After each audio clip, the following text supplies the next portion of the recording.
if you realize these haters have no idea what you're doing, or they're jealous of what you're doing. Maybe you took a leap and maybe you started something and they're jealous because they couldn't have done that. They're too scared. It means more about them than you.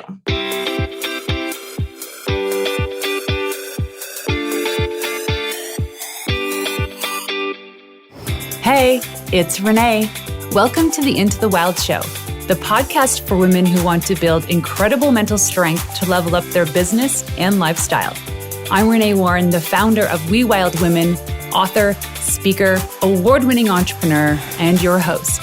Together, we will make you unapologetic about shining your light, growing your business, and turning you into a wildly confident and successful leader. This is for you, the visionary, the go-getter, the entrepreneur, and for those that need a real kick in the butt to get going and to dream bigger. Each week, I bring in leading experts and entrepreneurs to help you take leaps in the right direction, because I know the best advice comes from someone who has successfully done it before. So, are you ready to level up? Welcome to Into the Wild. Hey, you wild women. My next guest is the founder and CEO of Partytrick, a tech platform built to disrupt the event industry, helping to make planning and executing highly curated events accessible and convenient for everyone. Throughout her 14-year career in the event industry, she has gained prestige among her peers as one of the top event planners in the country. She has been named Best Wedding Planner by Vogue, Brides, and Over the Moon, and was also recognized as one of BizBash's must-know event pros. In this episode, Virginia and I discuss the process of going from service-based business to Saas company and how she deals with the haters who often shunned her industry. She teaches us some mental strength techniques to get through the tough days and how to leverage a great opportunity as it arises. So please welcome the incredibly talented Virginia Frischkorn. Thank you so much. I'm so excited to be here. Me too. Your website is such an inspiration. Aw, thank you. I love it. Branding is like a big thing I love, big passion of mine. Yeah, I mean, it would kind of have to be in the space that you're in. Beauty's amazing, and not like beauty brands, but beautiful brands and intentional branding. I love it. Yeah, so it's partytrick.com, right? Yeah, that's it. Partytrick.com. Wear your party trick. So tell us a little bit about what you do and why you do it. Oof, why? So I have always been a connector and a maker of experiences. And the first part of my career was spent in the luxury and ultra luxury event industry. And I think, honestly, it comes from the joy of connecting people and creating these experiences. I grew up in a family that entertained and hosted. I realized it was something that was really easy for me, and I was really good at it. And I would always be confused when people would say, oh my God, that's so hard, that's so stressful. And yes, it is still stressful, but it is something that comes naturally, managing the chaos with this ultimate goal of like the greater good. So that's like the larger, but what I do now is I'm the founder and CEO of Partytrick. We are an app that inspires and empowers people to host gatherings, whether it's a brunch, a barbecue, birthday party, a girls' night in, a movie night. We're doing a fun Oscars party. Obviously, just, any celebration. If there are food, beverage, and people around, we're all about the celebration. Oh, I love it. I always say our house is a revolving door where we live. There's a joke that we have this thing called the hot sheet syndrome because our guests are so frequent that the sheets don't have time to cool down between the dryer cycles. I love because there's people coming and going. And I always say I'm the worst hostess. People say, why? It's because we're so busy that we don't have time to make the perfect charcuterie board or put up decorations or get like matching china set. We just make it happen. So we make it all about the conversation and connecting. However, I have a deep level of appreciation for people that can not only do that, but actually have something that's memorable and it's worth the photos and it's Instagrammable. Well, while Instagrammable and the photos are amazing, honestly, what you're doing and just getting people together, that's what's the most memorable. I don't think, again, after 16 plus years of throwing over the top events, people don't really remember that much. They don't remember the china. What they remember, it's that great Maya Angelou quote, right? They remember how you make them feel. They remember the time, the laughs, the memories, the conversation. Like you could serve steak or you could serve lobster, and obviously both are lovely. but people aren't going to remember. They're going to remember how they felt around you. And so, while we want to make it Instagrammable and beautiful, it's really just getting people together. That's the most important thing at the end of the day. Yeah, but still, it's always nice to have a little umbrella in all of your cocktails. That little extra flair, it's the intentionality. It goes a long way. It's the bathroom candle, the guest towel in the bathroom people don't think about, but people are aware of when you have it. Yes, exactly. It's the intentionality. I feel like when you go to a place when they have gathered people and they've actually put in the effort to like making it fun and exciting, it makes me feel more like, I don't want to say more wanted, but more like seen and heard because I'm going to a place and they wanted to entertain. Completely. And I think so many people don't, right? Like you have this fear of judgment, fear of being, it's that fear of judgment or not being able to keep up with the Joneses. But really, people just want to be wanted. If you can get over the, oh my goodness, my couch doesn't have the perfect throw pillows on it or my table is not perfect, but realize that people are coming to see you, not your throw pillows. That's amazing. It's true. And there's always nothing wrong with a good throw pillow. So you've been in this like event space for so long, and now you have a SaaS company. What prompted you to go from service to SaaS? I have loved creating these experiences, and I have 2 young children. I have a 6-year-old and an 8-year-old. I unfortunately had a very pivotal moment during the pandemic when I lost the ability to throw gatherings. And, after that, this is relatively emotional. My father passed that middle of that summer. And it really caused us to reevaluate our life. I say our because I'm talking about my brother and my sister. And my father was the ultimate host. So again, we all kind of ended up in industries that impact how people gather. And so I looked back, I stopped, I'm like, okay, my father wasn't around a ton because he was always busy working. I'm away from my children a lot of these weekends. And while I create amazing memories for some very lucky couples and some very lucky guests that get to come, I want to give back. I want to teach what I know, and I want to teach it to millions of people. And I want to give them, the ability to have a planner in their pocket. Like, I don't want it to just be, you have to hire an event planner to have a fabulous party. You should have access on your phone, up your, so we are your Partytrick now. And so we took a service business and something that's typically a luxury service business and really reevaluated and created something that hasn't been created. I think, losing the ability to throw events, losing my father and thinking about what's the impact I want to have on the world and what's the impact I want for my family and how do I want this next, chapter of my life to go really led me to dream bigger. And there's never the right time to start a new company. There's never the right time to do really anything. But at the same point, you just get out there and to steal it from Nike, go do it, dream bigger, and always constantly question. Again, my children are little, so it's about being curious.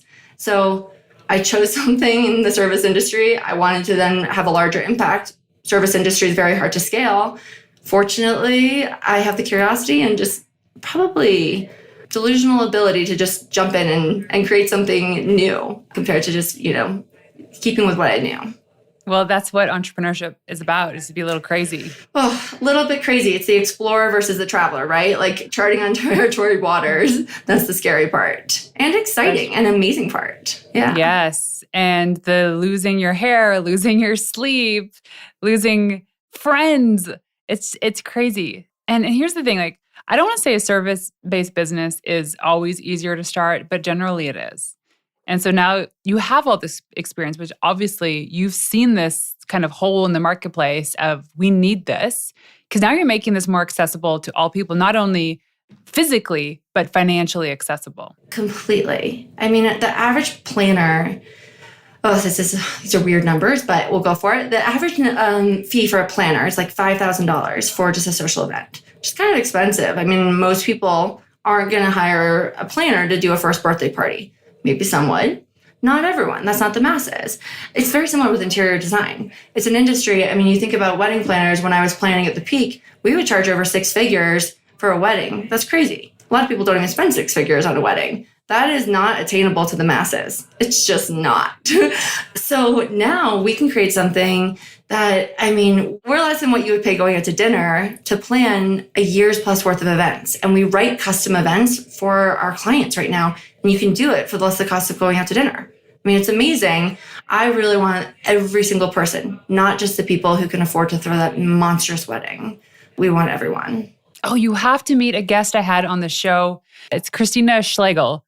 She has the Make Bake company, and it's like edible sticker cake decorations. Oh my God, I actually listened to that one. I love it. You guys should company collaborate. right after.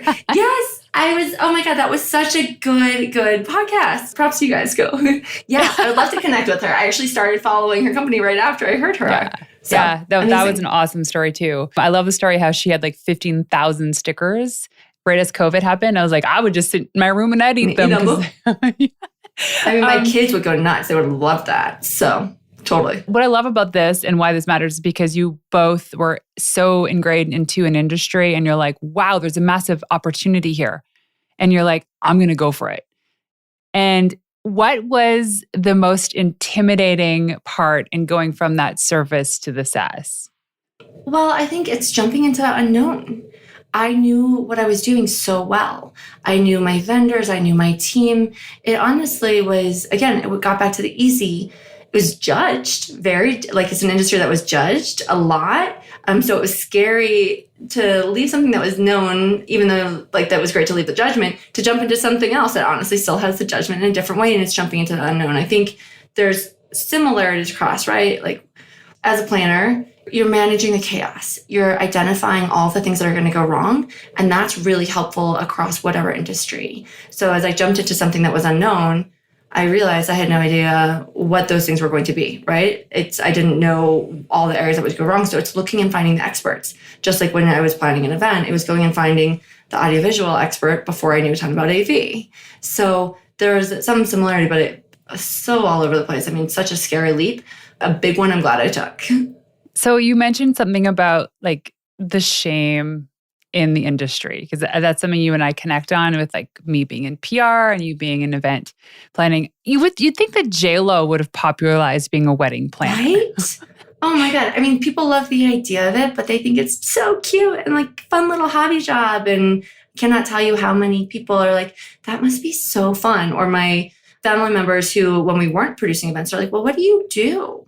Like, you must just be like getting your nails done all day or blah, blah, blah. And I'm like, yeah, by the time you get it around to it. So it's a really judged like PR industry, but also an insanely stressful one that it's misunderstood. People don't understand it always. Totally misunderstood. Yeah, you get and that. Misrepresented too. My interpretation of it is that it's such a feminine industry that, think about it, if it was male dominated, there'd probably be a different perspective of it.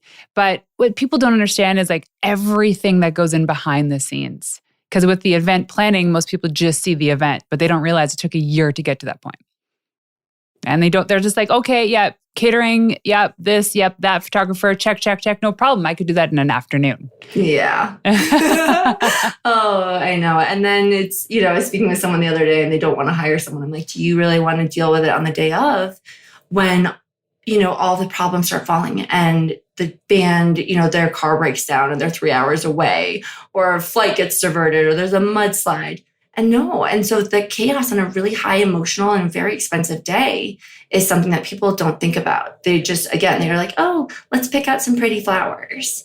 So it's managing the chaos behind the scenes and making it look effortless. And again, it's PR too. You're making everyone else and putting out all the bombs. And, I used to joke with the kids. I'm like, yeah, mommy's a firefighter in her own way. I bet you can relate to that as well. Yeah, it's all the smoke and fire you can't see, but you can feel it. You can feel the burn. Totally. I think also as women, we have to approach things in a very delicate fashion, right? And we can't behave or we can't be as direct potentially as some of our male counterparts without being labeled in labels that we probably don't want to be labeled with. And so especially, again, it's a feminine industry. If you come across too bossy, that doesn't go over very well, but you also have to boss a ton of people around. So it's a very hard line to navigate.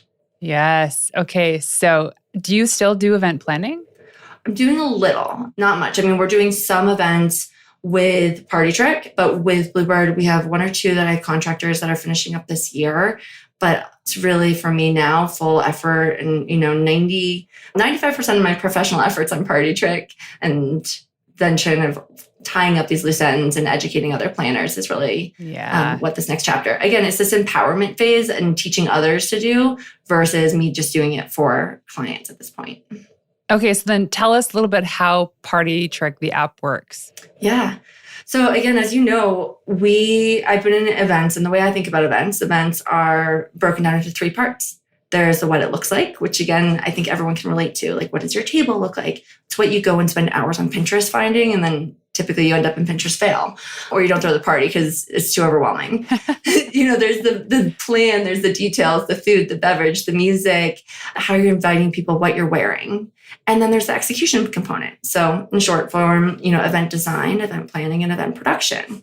So Partytrick, we are membership-based, and we have tons of different themes. We'll also write custom parties. You can pick and choose, but we've made our platform really interactive. So it has those three sections. And it's, curated looks, curated food, beverage, the playlist that you would want to play, not just standard old what you'd put on Spotify when you have friends coming over. And then my favorite feature is this DIY the timeline feature. And with it, Renee, if you were hosting something in 3 weeks, you'd start getting reminders via email and SMS that say, hey, it's 2 weeks out. Like, you'll get this in a few days. Invite your friends. 10 days out. Order the decor that you would want. The morning of, you'll get a reminder to take out the garbage and empty the dishwasher, things that are going to set you up for success. Again, it's like having a planner. It's the things that we would do for people.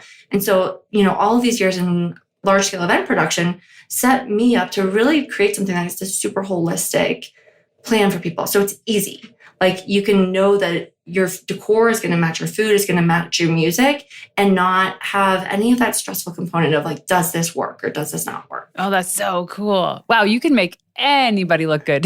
That's the goal. The goal is someone who would rather go, get on a plane and fly and totally far away, or go to the dentist. We want them to have a fun time having this experience. Yes. So Who's the end user? Oh, there's so many, which is good and bad.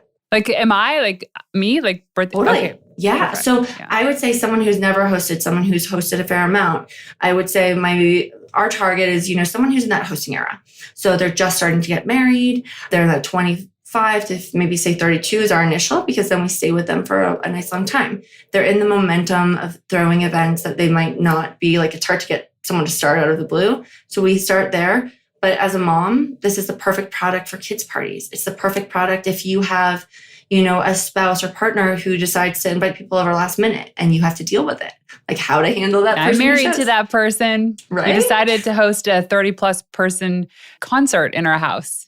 And give you very little notice, I'm sure. Yeah, and I'm like, I don't know these people. What do I do? Yeah. He's like, don't worry, just show up. No, it doesn't work like that. Totally doesn't. Yeah. So we make it easy. In that scenario, I have a friend who's an expert hostess, and she can style it really beautifully, but she uses our DIY feature every Friday night.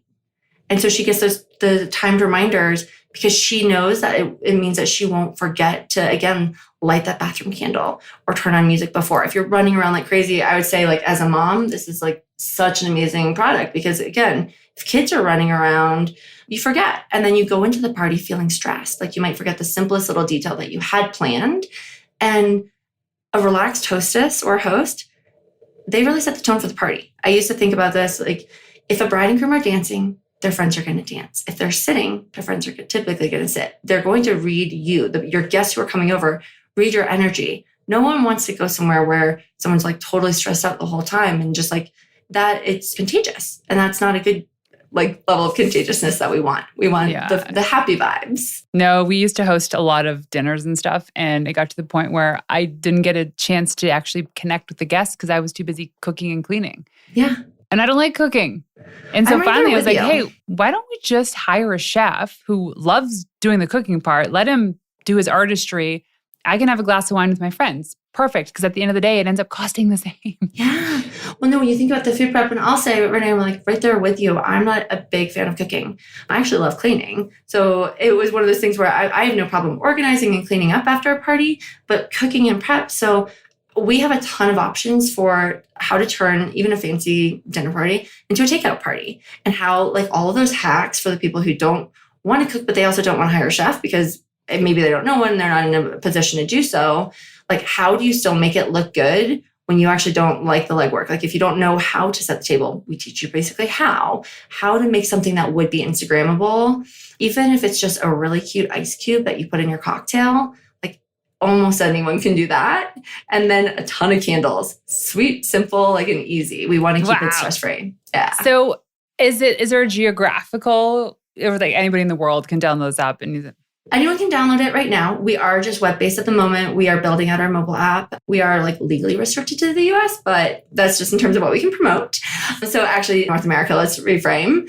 And yeah, at this point, anyone can use it. And because we don't provide on-site services, we do have like a support section. So if you were to look for a bartender in your area or a chef, we do have kind of, here's where you would go look.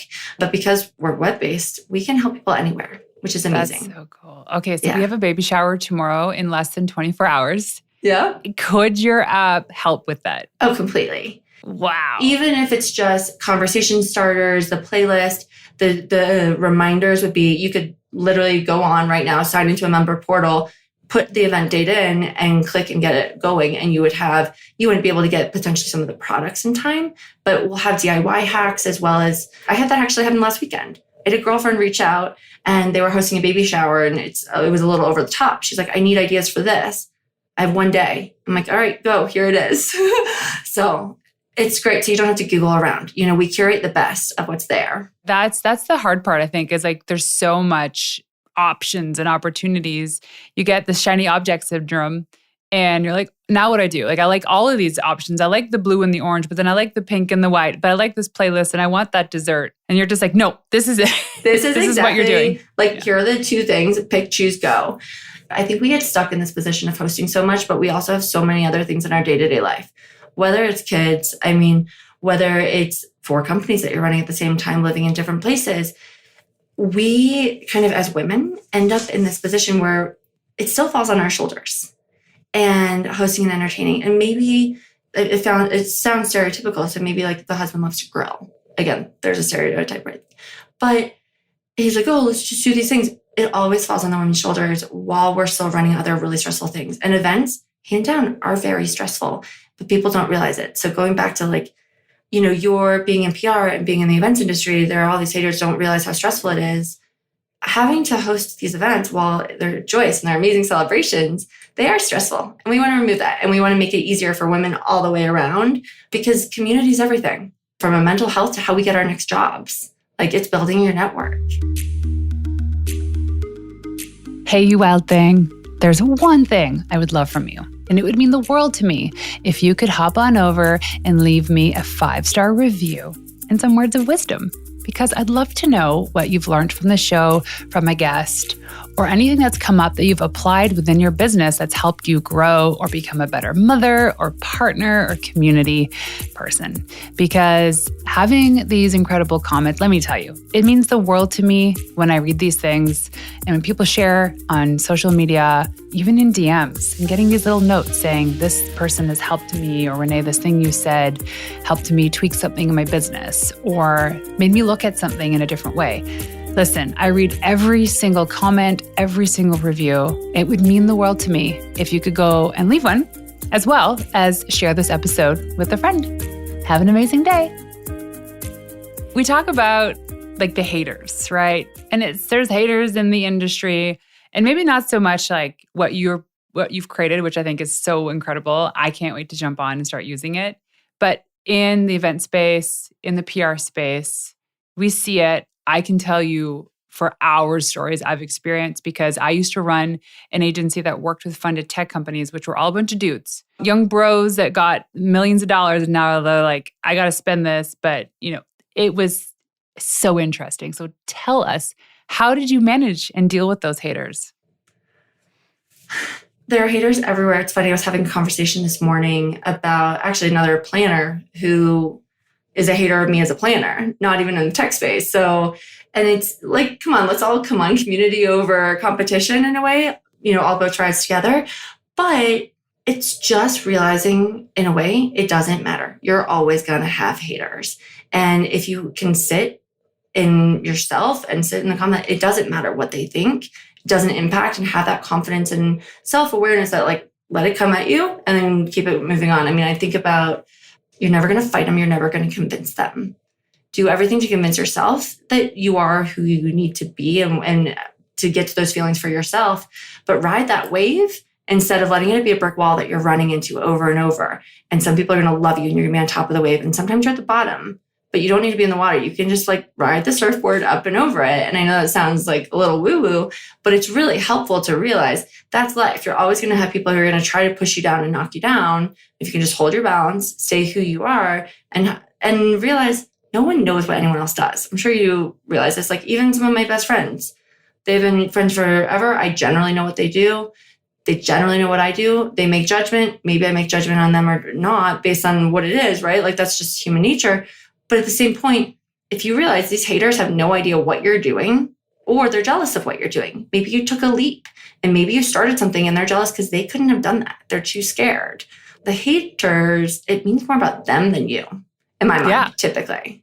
Didn't Rachel Hollis say someone else's opinion of you is none of your business? Yeah, kind of. I think she did. And and what she means by that is like, it's because it's from their trauma. It's their lens. And it might be right, it might be wrong.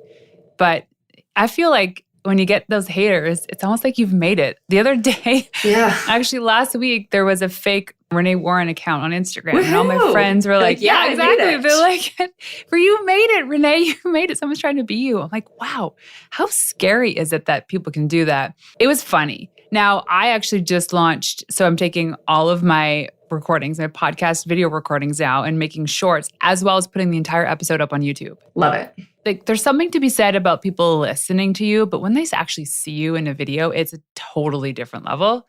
And the first few videos, even just the shorts we put out, the comments that people were leaving. And I'm like, there's a dude that's really, he needs to heal. He's traumatized behind this like random name who's telling me that I'm the worst mom in the world because I choose to work over staying at home with my kids. And I'm like, it already pains me to think that I'm away from my kids during the day, doing what I love, but still, these people show up. And one of my best friends, Anna, during COVID, she had a different perspective on the vaccine, whatever. I'm not going to go into this, but she still spoke out. And I thought, I might not agree with her, but I thought it was beautiful.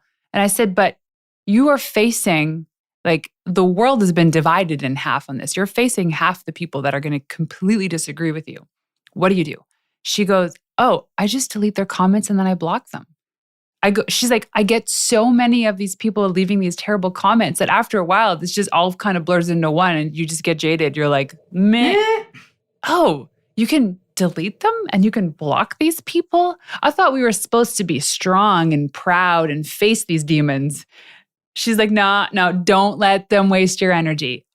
That's what it was. It was don't let them waste your energy. Yeah. It's don't let them get in your space and ruin your day. I remember, God, a few years ago, I'd have days ruined if someone said something mean or I got a bad review or I was worried about, and it was not real. It was like fake. And I actually had an incident where, again, community's everything, relationships, everything. I love my team and my employees. And when I get to the point where I realize that it's not going the right way, I have a hard time firing. It's something that I'm learning to do, right? So I had to fire someone last week and that was a really hard thing, really, really uncomfortable. And she got really angry. And I understand, but she started slamming stuff on all of my social accounts, on the multiple businesses. Her fiance did. And I'm like, this is not about me. This wasn't the right thing. And this isn't the right energy. And right. So we have blind haters and then we have the haters that are close.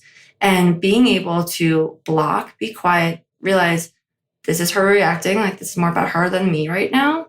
This wasn't if it's not right for me, it's not right for her. And odds are there's a reason why you're getting to that separation point. The close haters are sometimes harder than the far away haters. Block, let it go, put up a little bubble and let it bounce off. That's on them. And learn from it. Yeah. Most mature people get over it and they move on.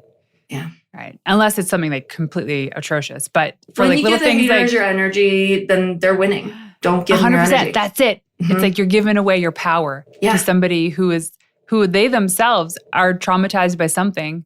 Yeah. And that's why they're leaving these remarks. So that's a really good point. And in these moments, I often find myself, but I also find women in my community, people that I work with and coach, they start retracting. They stop leaning into the power. They stop shying away from the spotlight because they're like, oh, they're just going to keep coming. And yes, they will keep coming. They always show up. So you have to become a better person and understand your boundaries and how you can face these people or not, so that they never get control of you. They never, ever get the power. And what I know in this is that the people that are doing better than you, typically like your mentors or people that you admire, aren't ever going to be the ones that are leaving these comments. No. Most of these people are not even only chapters behind you, but books behind you. And they are, like you said it, maybe jealous, envious, or they said something that, you said something they disagreed with, and all of a sudden now you're this demon. Yeah. Yeah. No, I think, again, it's learning, like, okay, if you did make a mistake, own the mistake, but hold your power, hold the boundary. I think planners, and I don't know as much in the PR world with this, we're people pleasers. So we take it really personally when people are not pleased with us or we cannot please them, and hold the boundary and realize you can't please everyone. And typically when that friction arises is, again, a moment of growth more than it is a moment to take a step back. So it's totally a moment of growth. Like, I think about the comments I get now versus when I was like 25 years old. I would have locked myself in my bedroom with chips and ice cream and just cried for days. And now I'm just like, oh, that stings. I don't like that. Delete, move on. And sometimes it'll come back up. But now I think of these as like really great stories to tell. Right? Oh, yeah. Great stories to share of the stuff that people have said. It's like, wow, like what is going on in your life that's so terrible that you actually have the time to leave a comment on my stuff. So anyway, 2 last questions for you. So you went from service, growing this in this incredible industry. By the way, can we all applaud planners, because it's one of the most stressful jobs out there, and we need you guys. But then you were like, hey, here's this opportunity, and you went from service to tech. Like, that's a huge leap. So how did you discover not only that, but what were the first steps you took to create this repeatable, scalable model? Well, a few years ago, it was more than a few years ago. When I started having children, I started documenting everything, writing SOPs, creating workflows, and really leaning into a systemized business compared to just kind of a practice of like what my brain is going to remember and, loose guidelines. So it was actually, that was the first step. So to create something scalable, you have to have phenomenal like SOPs. You have to have great systems. It's the only way. Right? Then you have to start identifying and getting curious. What do you know? What do you not know? And how can we challenge those assumptions? So for me, because I went from a service-based event business to like a tech-fueled event business, essentially, there's a lot that's the same, but again, there's a lot that's different. And putting those systems in place allowed me to kind of springboard and jump into tech a little bit easier and faster, because I was able to get people in my head faster about the event industry, because tech people don't get events typically. So it's been a really interesting thing working with developers who they just don't party the way that we used to party, or, host gatherings the way I used to host gatherings. So starting it was go in, find advisors, find what you don't know, write a plan, use the systems, document what you can have, because you're trying to create something scalable. And so those systems, those SOPs, those templates, all of that is what is going to allow that to happen. Again, leaning into your community, asking for the support, asking for what you don't know. Then the standard business stuff, write a business plan. I know so many people are like, oh yeah, duh, but people don't do it. They're like, oh, it's a step I should do. Go in, do it. It's going to help identify those holes that you don't know that you have. And so for me, as I jumped into an industry I didn't know, that was where I started finding the questions to ask. I literally would be prompted of like, wow, I don't understand how this works. Who do I know that knows something about this? And, the whole network effect from there is really what led to kind of pulling these pieces together. I think the nice thing, we're in this really lean, nimble startup phase. We can move and we can pivot. I think the other thing is you go from event and service and event into tech, and customer feedback is important no matter what. but it's really different. And so going back to square one and getting that customer feedback, what are the features that are most helpful, especially when it's a product people don't know because it doesn't exist. It's like, okay, let's just frame this as an online event planner, but it's actually not, because like we'll do something custom, but there's no human interaction and touch. Like that's a little bit scary, but it's easy when you break it down. What do you like about events? What do you not like? Why don't you? Where do you go look for inspiration? What are the types of things? Most people say they don't party, right? They say, well, I don't throw parties. So we would always go back and combat and say, well, do you ever have friends over for brunch or dinner? And like, maybe it's not a party. They're like, oh, well, yeah, I guess so. Well, do you have friends over for the Super Bowl? Yes, you're right. You actually are throwing parties. These are gatherings. So those areas in that market research allowed us to build the product in a way that like it's a very different shape than what I thought it was going to be. And again, I don't think anyone can ever tell you enough. The more customer feedback, the better when switching. It really is what allows you to kind of get to the masses, because scalable business needs to be applicable to the masses. So you need to talk to the masses. Yes. 3 people is not a data set. No, actually, I took my undergrad in sociology, and you actually have to have at least 100 recipients to have what's it called? Essentially to make the survey worthwhile. Oh, yeah. So there's less bias. Completely. An unbiased result and the chart that's going to give you the data and all the various data points you need that would direct you and the feedback. Yeah.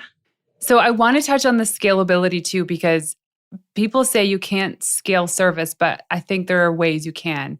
And you actually highlighted perfectly is creating systems and automating as much as you can. Even, I guess, before we started recording, how you said, and I'm just going to pat myself on the back because you're on a podcast tour right now. Yes. And you should pat yourself on the back all day long for how you've done this.